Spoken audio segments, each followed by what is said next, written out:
வணக்கம் நிகிதா. தமிழகம் முழுவதும் தற்போது தென்மேற்கு பருவமழையானது துவங்கி தற்போது மழை பெய்து வருகிறது. மேலும் தமிழக வானிலை ஆய்வு மையம் மேற்கு தொடர்ச்சி மலை மற்றும் மேற்கு தொடர்ச்சி மலை அடிவார பகுதிகளில் தொடர்ந்து மழை பெய்யும் என அறிவித்திருந்தது. இந்நிலையில் திண்டுக்கல் மாவட்டம் கொடைக்கானல் மேற்கு தொடர்ச்சி மலையில் அமைந்துள்ள கொடைக்கானலில் கடந்த ஒரு வார காலமாக தொடர்ந்து பலத்த மழையும் சூறாவளி காற்றும் வீசி வருகிறது. இந்நிலையில் நேற்றும் மழை விட்டு பெய்தது. அதேபோல் சூறாவளி காற்றும் அதிக அளவு வீசியது. இதையடுத்து கொடைக்கானல் மூஞ்சிகள் பகுதியிலிருந்து நட்சத்திர ஏரிக்கு செல்லும் சாலையில் சாலையோரத்தில் இருந்த மரம் விழுந்து வேரோடு சாய்ந்து விழுந்தது. இந்த மரமானது அருகில் உள்ள கடை மற்றும்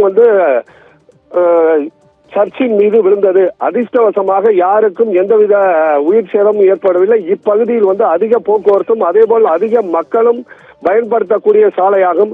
அதிகாலை என்பதால் எந்த ஒரு விபத்தும் ஏற்படவில்லை. தற்போது அங்குள்ள சர்ச் பாதிரியார் கூறும் பொழுது இப்பகுதியில் அதிக மரங்கள் உள்ளன. இந்த மரங்கள் அனைத்தும் 100 வருடங்களுக்கு மேற்பட்ட பழமையான மரங்கள். மேலும் 100 அடிக்கு மேல் பழமையான மரங்கள் உள்ளது. உடனடியாக பொதுப்பணித்துறையினர் மற்றும் நேஷனல் ஹைவேஸ் மற்றும் கோட்டாட்சியர் உள்ளிட்ட அனைவரும் கலந்து நேரடியாக ஆய்வு செய்து மரங்களை அப்புறப்படுத்த வேண்டும். தொடர்ந்து மழை பெய்து வருகிறது. அதேபோல் தற்போது தென்மேற்கு பருவமழை முடிந்தவுடன் வடகிழக்கு பருவமழை துவங்கிவிடும்.